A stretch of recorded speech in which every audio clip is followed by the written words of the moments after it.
Kementerian Pendidikan Tinggi, Sains dan Teknologi Republik Indonesia, Universitas Lelemuku Saumlaki, Penelitian Fundamental Reguler tahun 2025. Dampak kebijakan efisiensi anggaran terhadap akses layanan dasar bagi masyarakat miskin di Kabupaten Kepulauan Tanimbar.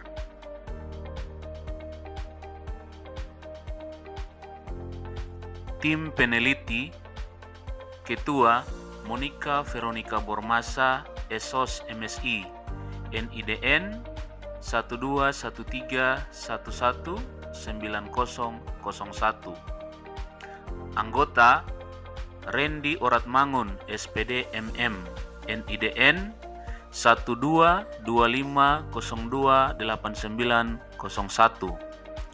Amtai Alaslan, SIP MSI, NIDN 1218068501. Herman Serlaloi SSI, NIK 81210412880004. Latar belakang.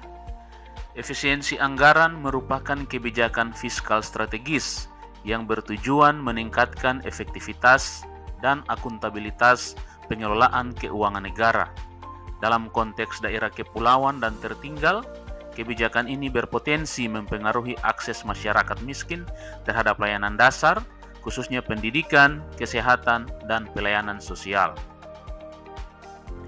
Kabupaten Kepulauan Tanimbar sebagai wilayah kepulauan yang tergolong daerah tertinggal dan berpenduduk relatif terpencar, menghadapi tantangan tersendiri dalam menyediakan layanan dasar secara merata dan berkualitas. Letak geografis yang terpencil, keterbatasan infrastruktur, dan ketergantungan tinggi pada anggaran transfer dari pusat menjadikan kebijakan efisiensi anggaran sangat menentukan terhadap kualitas dan keterjangkauan layanan publik. Dalam konteks ini, kebijakan efisiensi anggaran yang tidak dirancang dengan pendekatan keadilan sosial justru berpotensi memperdalam ketimpangan dan kemiskinan struktural. Masalah dan tujuan penelitian. Masalah, bagaimana dampak kebijakan efisiensi anggaran mempengaruhi akses layanan dasar bagi masyarakat miskin yang diterapkan di Kabupaten Kepulauan Tanimbar. Tujuan penelitian, mengetahui dampak kebijakan efisiensi anggaran mempengaruhi akses layanan dasar bagi masyarakat miskin yang diterapkan di Kabupaten Kepulauan Tanimbar. Ada 5 penelitian terdahulu yang telah dilakukan, namun yang menjadi kebaharuan dalam penelitian ini adalah sebagai berikut. Fokus penelitian, kebijakan efisiensi anggaran dan keseluruhan akses layanan dasar di wilayah Kabupaten Kepulauan Tanimbar. Masyarakat miskin sebagai dampak dari kebijakan pemerintah. Metode penelitian yang digunakan adalah metode kualitatif dengan pendekatan studi kasus melalui wawancara mendalam, observasi partisipatif, dan analisis dokumen kebijakan. Subjek penelitian adalah pemerintah daerah dan masyarakat miskin. Hasil penelitian menunjukkan bahwa efisiensi anggaran berdampak signifikan terhadap penurunan kualitas dan ketersediaan layanan dasar. Pada sektor pendidikan, keterbatasan anggaran mengakibatkan berkurangnya program peningkatan kapasitas guru, keterlambatan pembangunan infrastruktur sekolah, serta minimnya dukungan operasional. Di sektor kesehatan, keterbatasan fiskal berimplikasi pada berkurangnya tenaga dokter spesialis, keterbatasan obat-obatan esensial, serta minimnya fasilitas dan peralatan medis.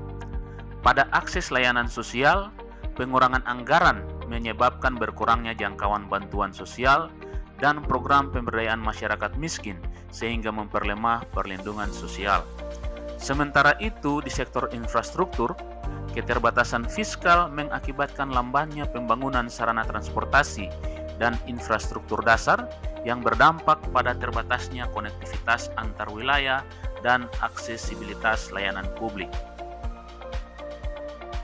Dampak tersebut secara langsung memperburuk kondisi masyarakat miskin, memperlebar kesenjangan sosial, dan menghambat pencapaian tujuan pembangunan berkelanjutan. Penelitian ini menegaskan pentingnya desain kebijakan efisiensi anggaran yang tidak hanya berorientasi pada rasionalisasi belanja, tetapi juga menjamin perlindungan hak-hak dasar masyarakat miskin melalui pendekatan yang berkeadilan. Ucapan terima kasih disampaikan kepada 1. Kementerian Pendidikan Tinggi, Sains dan Teknologi Republik Indonesia. 2. Lembaga Layanan Pendidikan Tinggi Wilayah 12 Maluku dan Maluku Utara. 3. Pimpinan Universitas Lelemuku Samulaki dan Lembaga Penelitian dan Pengabdian kepada Masyarakat Universitas Lelemuku Samulaki. 4. Bupati Kabupaten Kepulauan Tanimbar. 5. Ketua DPRD Kabupaten Kepulauan Tanimbar. 6. Kepala Dinas Pendidikan Kabupaten Kepulauan Tanimbar. 7. Kepala Dinas Kesehatan Kabupaten Kepulauan Tanimbar. 8. Kepala Dinas Sosial Kabupaten Kepulauan Tanimbar. 9. Kepala Badan Perencanaan Daerah Kabupaten Kepulauan Tanimbar. 10. Camat Tanimbar Selatan. 11. Camat Warlabobar. 12. Camat Fordata. 13. Masyarakat sebagai informan pendukung dalam penelitian ini.